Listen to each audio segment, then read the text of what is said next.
Welcome back guys to the channel. Today we'll be doing a video on how to make a drop-down screen in Scratch.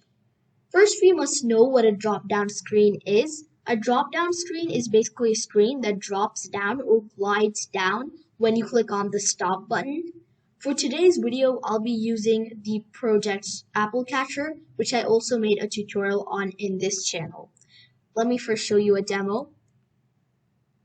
And when I click on the stop button, the screen just glides down. So let's get started with coding it and making this. So the first step is you want to paint a sprite. I am going to drag mine from the backpack tool. Okay. So the first step is you gotta paint your drop-down screen. So basically, normally we paint it through the backdrops, but for the drop-down screen, we paint it as a sprite, just like we do for maybe a scrolling background or something like that. So let's get started with the coding. First, you gotta make one of these thumbnails, or rather your drop-down screen that you want to pop up or drop down when the user clicks on the stop button. First, we'll get an event when flag clicked. Zoom in. Then we want to go to motion and drag go to X and Y. Then we want it to go to front layer.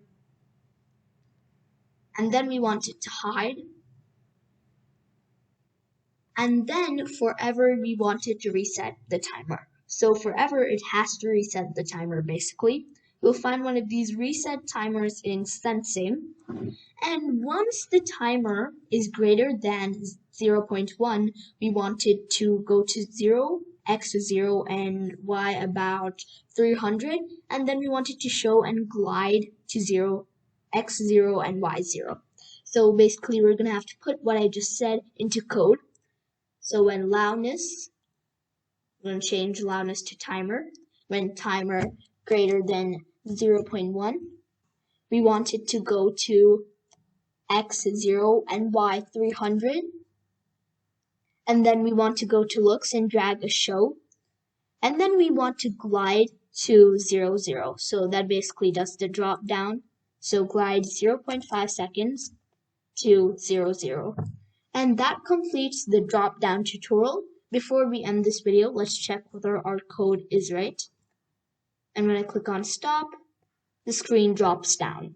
So this is basically how you could make your very own drop-down screen for your Scratch project. I hope you guys enjoyed this video.